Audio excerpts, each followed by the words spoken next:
What's up, guys? This is Nico from Limitless, and today we are taking a look at a interesting deck that a lot of people probably won't like, but yeah, I thought it's still gonna be interesting to take a look at it. I mean, it's still gonna be pretty relevant. So knowing how the deck functions and that the deck exists, and maybe even figuring out by that how you can counter the deck is something good, I would say. So yeah, today we're taking a look at Vileplume Mill, which basically takes the mill deck to a next step. Because normally, of course, you have classic cards that we also have in here, like Regigigas and Hooper, and also the pretty recently Magikarp and Wailord GX, and Shuckle, of course. But then you also have the new Vileplume, which isn't even new, but hasn't been really played before, mainly because last season was completely dominated by stage 1s in Garbodor and Zoroark, so there was absolutely no place for Vileplume. But now we have Ultra Necrozma, which only uses basic attackers, except Malamar, but Malamar only deals 60 damage. Then you have Pikarom, of course, which has to play Jolteon to get around Vileplume. So as long as you face a version that doesn't even play Jolteon, you can't lose if you get out Vileplume. And even if they play Jolteon, it's still possible to win. Of course, it gets way less likely. Otherwise, this would just be the best second format. And then Zapdos as well. Absolutely no way to attack into Vileplume unless you play a version like Pedro plays at almost every of his past League Cups, and also in Cannes, where you play Jolteon instead of Ultra Beasts, for example, or just instead of yeah, additional consistency cards, as Isaiah Williams played in his list because he played neither of Jolteon and Ultra Beast.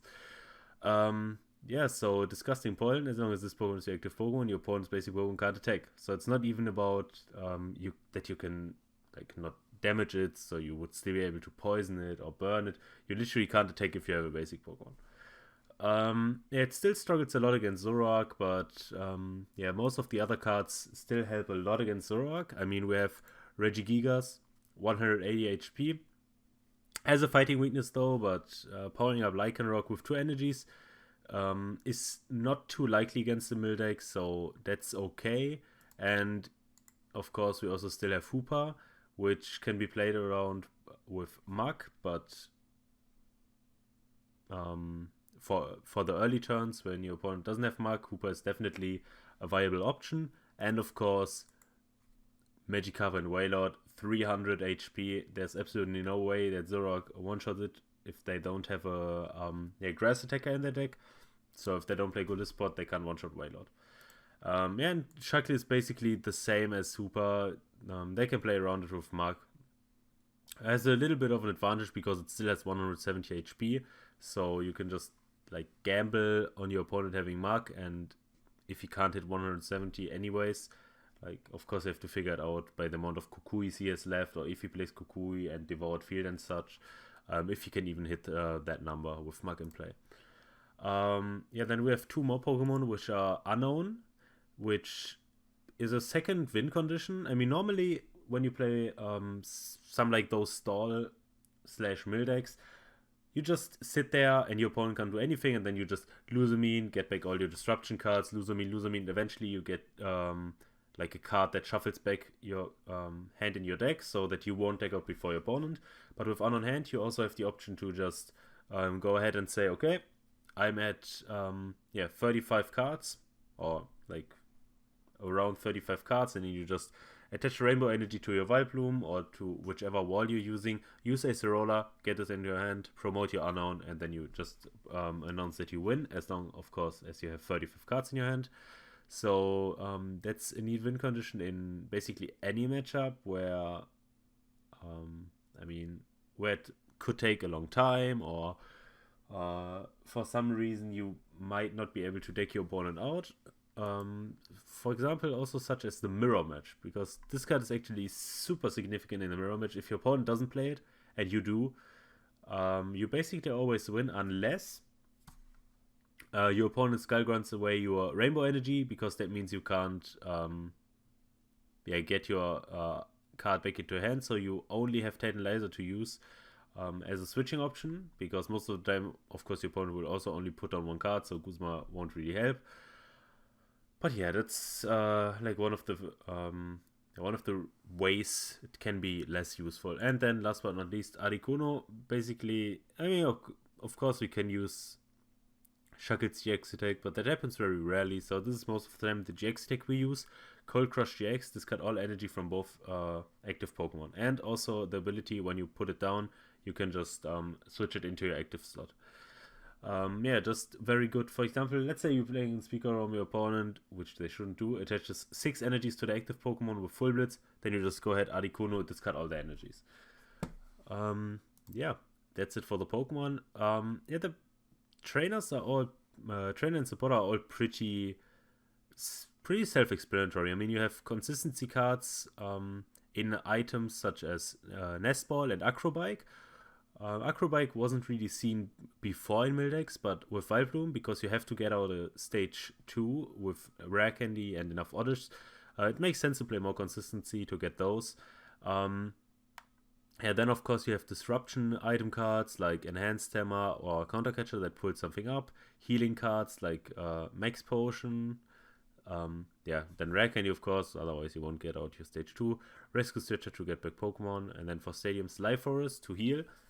Which is especially significant against Malamar, because if you get your Life Force to stick, even Malamar won't be able to damage your Vileplume.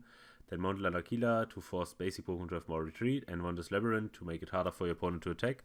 Also pretty okay against Malamar. Or just against most in general. And then for supporter cards, I mean, supporter cards are just like super basic. I don't think they are... I mean, sometimes you get a new supporter card when a new set gets released, but other than that, most of these supporter cards have been essential part of Mildex for ages, I would say. At least since their release. I mean, you have Steven, which searches you 3 cards. You have Plumeria, Disruption, of course. You have Lusamine, which gets you back cards. Acerola to heal. Yeah, Tantalizer and Cynthia to shuffle back your cards into your deck. And also Tantalizer to switch. Gladion, if something is prized.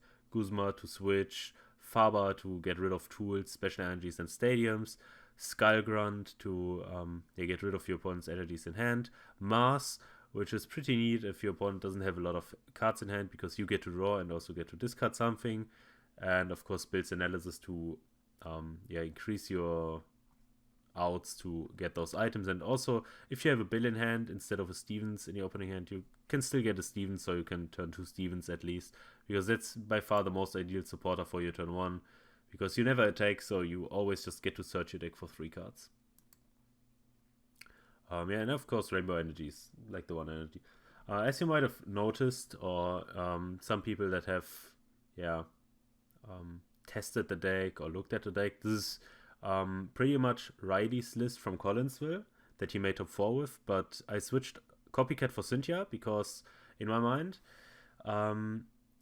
there are ways where Copycat is worse than Cynthia, and every time that Copycat is better than Cynthia, most of the time you have some cards, some outs, some supporters in your hand anyways. So I much rather prefer that if my opponent, for example, like one of the biggest weakness for this deck is Marshadow, because your or Judge, just like shuffling your hand into your deck and then drawing less cards. And let's say your opponent plays a Marshadow. You draw 4 cards, and then 1 for your turn. One of those is Copycat. Okay. But what if your opponent, out of those 4 cards he gets on his turn, plays like 2? And you have nothing in your hand aside from Copycat. And so I'd much rather have the safety of Cynthia, because, I mean, I just prefer it in this deck. I mean, it's personal preference. You can also still play Copycat, but I personally prefer Cynthia, so that's why I would always stick with her. Yeah, that's going to be it for the list, and let's get into the game right away. So, Ultronic Crossma it is. Pokemon God 1, 2, 3. Let's see how much of a god he is. Gonna be pretty interesting matchup. I mean, it's not like one of those games that ends like super quickly because your opponent just scoops when you put on a Vileplume. Because if you play against Zapdos, you put on Vileplume, your opponent just scoops. Because there's no way he wins, so yeah. It's gonna be interesting to actually get a game. Magic Up Wailord, pretty good starter because it can tank some hits, especially because our starting hand's not looking too good. Max Potion at least in hand, so that means Wailord should at least be able to survive like 3 to 4 hits. Which, since he can't even attack on the first turn, means should survive like 3 to 4 turns, maybe even 5.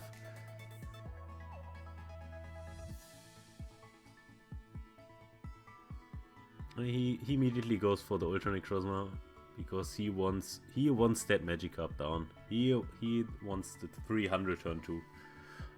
Yeah, Marshallow. I mean, it's definitely. I mean, the hand wasn't too good anyways, and him using Marshallow early is also pretty good.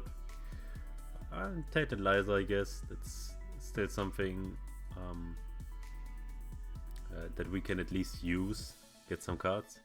And I'm debating whether or not I want to use the Nisba, because there's still the option to just not play it. Play Tainted Liza, because if I grab an Oddish now, then there's a possibility for him to just Guzma KO the Oddish next turn. Which is why I'm really thinking about not going for it. But in the end I decided to take the risk.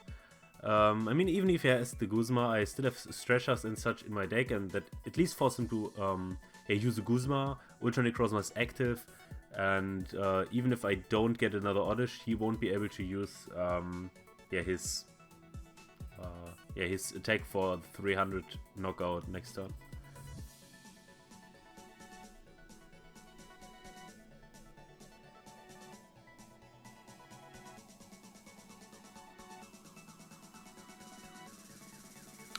That could have gotten for another Nest Ball, but I really wanted to Nest Ball the turn after to see what I want to get with Gladion.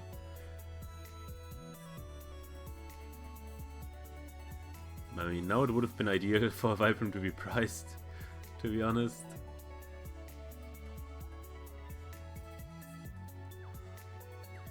And I'm just really carefully checking what exactly is priced, so that I exactly know what I can get with my Gladion.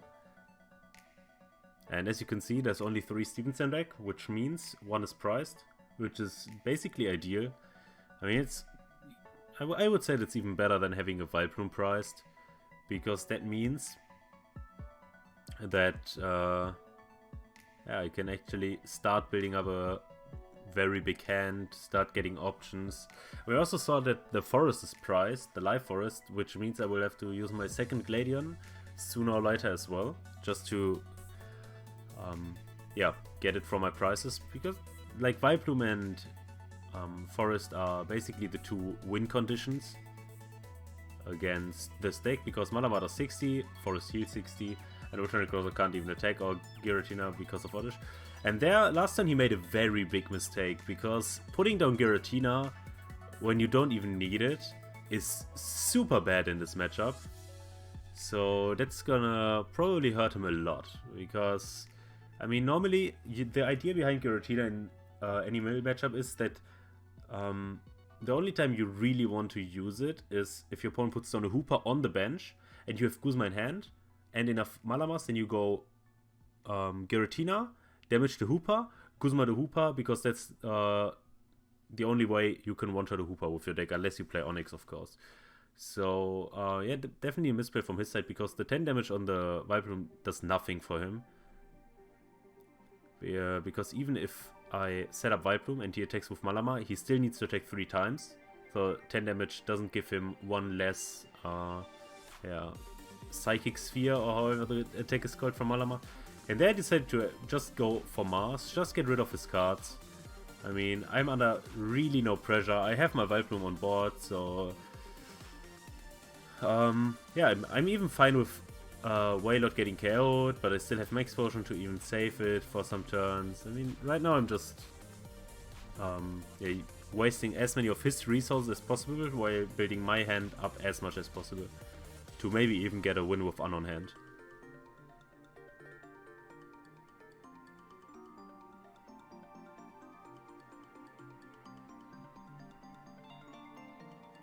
It's also really not ideal for him that he has a very slow start, because the more time you give Mill or stall decks, the more they can establish a board and establish a hand that you can't even play against anymore. To be fair, he's also clunking up his bench way too much. I mean, he has a... Of course he has an escape board attached to Marshadow, but Faber can just get rid of his escape board, then he has the Giratina, then he has an Ultra Necrozma, which of course in the early game made sense because of Wailord, but now it doesn't do anything because of Vileplume. And now he put down even a Jirachi, so that's also something that I can always pull up and force him to attach an energy from hand to retreat, or another escape board. That will even get rid of the beast energy, which is pretty nice.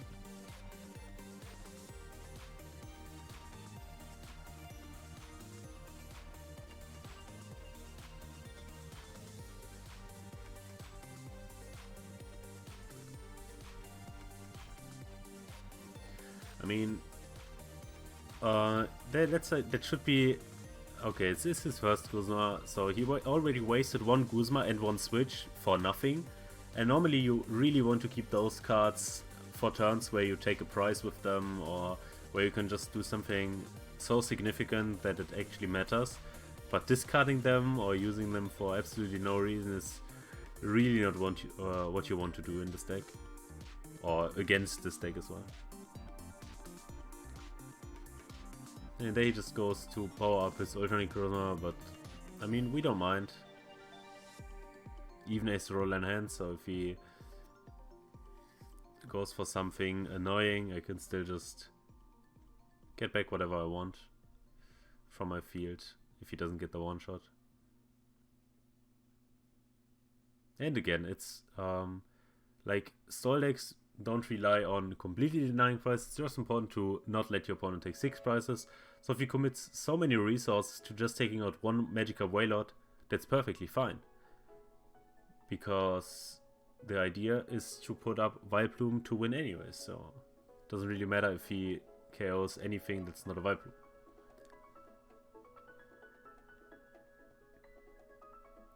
And in addition to that, that also means the Ultra Necrozma is like stuck active.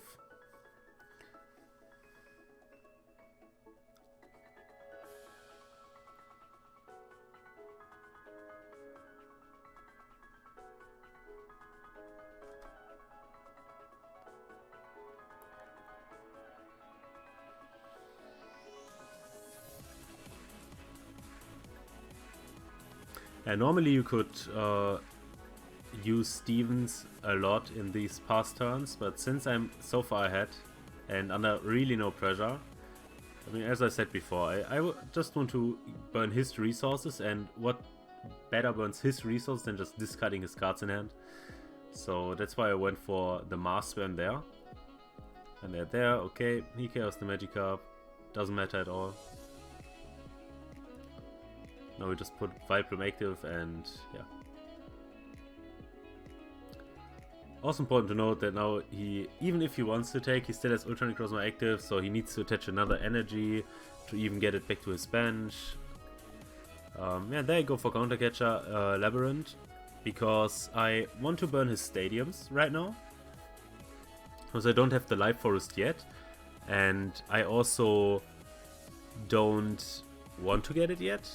Because normally Ultra Necrozma decks at least play like 2 to 3 forests, and that's his first. So I want to at least, I mean, of course I could also win if I don't get rid of it, but I would want to get rid of at least one more forest to just force him to replace the stadium that I put out, like a Wondrous Labyrinth for example. And yeah, then just replace it with my Life Forest to, yeah, basically secure that it sticks.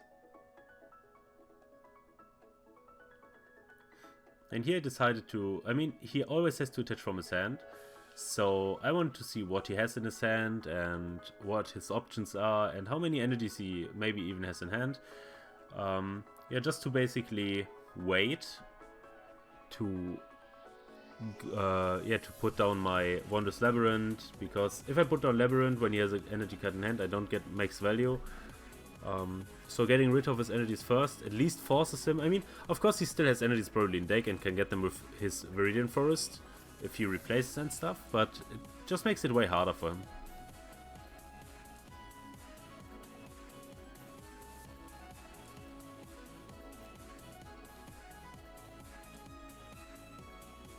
Yeah, the thing about this force is just, I felt I was so far ahead that I just went for it. I mean, he has 14 cards in deck, is down 2 Guzmas, so it was very, very likely that even if he replaces it, I still win. Because I still have all my max potions, like I didn't have to use a single max potion this game yet. But normally, as I said, you would go, like especially earlier, you would definitely go for Wondrous Labyrinth always. I could have also gone for Wondrous Labyrinth this time.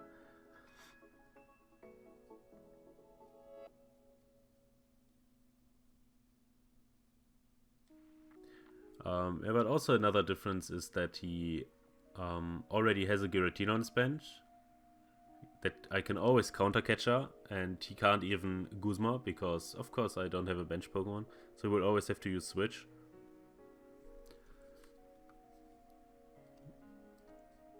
Of course, we know that he has a Switch in hand, so we only want to do it if it's like super safe to burn the Switch. I mean, right now it's pretty safe. But since I didn't have to use a supporter this turn, I went for Guzma instead. Because, I mean, of course I couldn't use Steven, but imagine I want a turn where I used Counter Catcher and Plumeria, so I went for the Guzma there, just to save as many resources as possible. I mean, this doesn't make any sense, attaching a Metal Energy to Jirachi, just to draw more cards. Because what a lot of people forget, especially with decks like Malama, if you're in a situation like this, you most of the time have some turns anyways. I mean, of course, we play Unknown, so he doesn't really have a lot of turns, but against normal versions you usually have some time, so you're under no pressure to just play your Lily. I mean, it would have even been better to attach like his Metal Energy to a Malama or to the Giratina, basically to anything. But Jirachi doesn't do anything. At most it saves him from having to use Switch when I counter catch it up, but if he attaches before even Guzma or counter catcher it, then what's the point? Like, I will not even Guzma it then anyways. Yeah, right now just building up the hand, because it's pretty safe to say right now that we can go for the Unknown play. I mean, he hasn't been doing anything for the past few turns, so just stacking up cards in hand and then eventually just going Acerola on the Vileplume is just the best bet.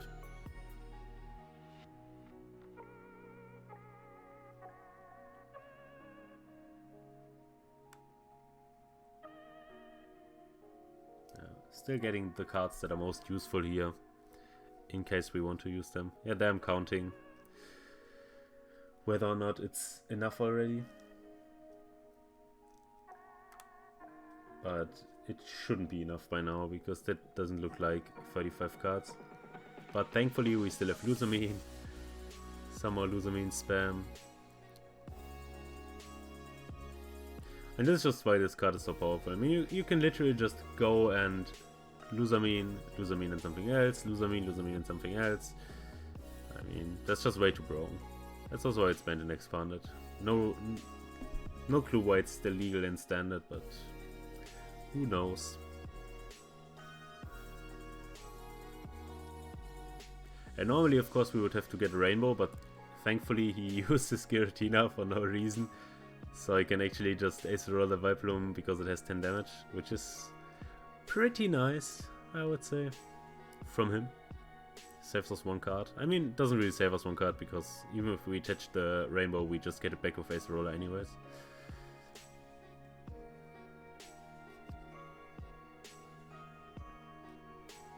I mean, right now, it's also safe to say that we would have won by deck out, even without Unknown. I mean, he has 4 cards in deck, and still doesn't look like he's going to KO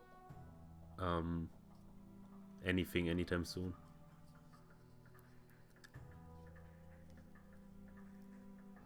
I mean, he would have to play like Giratina Break or something that he can evolve, that he has on board, that can also attack.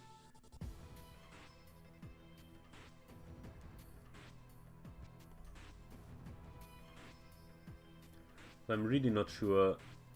I mean, okay, it's enough. Otherwise, I wouldn't have put down the Unknown.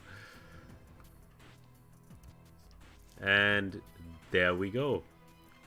The special victory screen if you win with Unknown. Always very nice to see. And yeah, that was Vileplume gameplay. Not the most exciting deck to watch, but I would say it's still interesting because it's a pretty unique deck. Of course, something you don't want to face, but I mean, it exists, so knowing about it, it's probably better than not knowing and then facing it at the tournament and then be like, oh, what? What does my opponent even do? How do I play against it? And maybe this gives you more of an idea how to beat it by seeing basically what this deck has access to and what its options are, and yeah, just in general the game plan. Yeah, I hope you enjoyed it, and I will see you guys next time.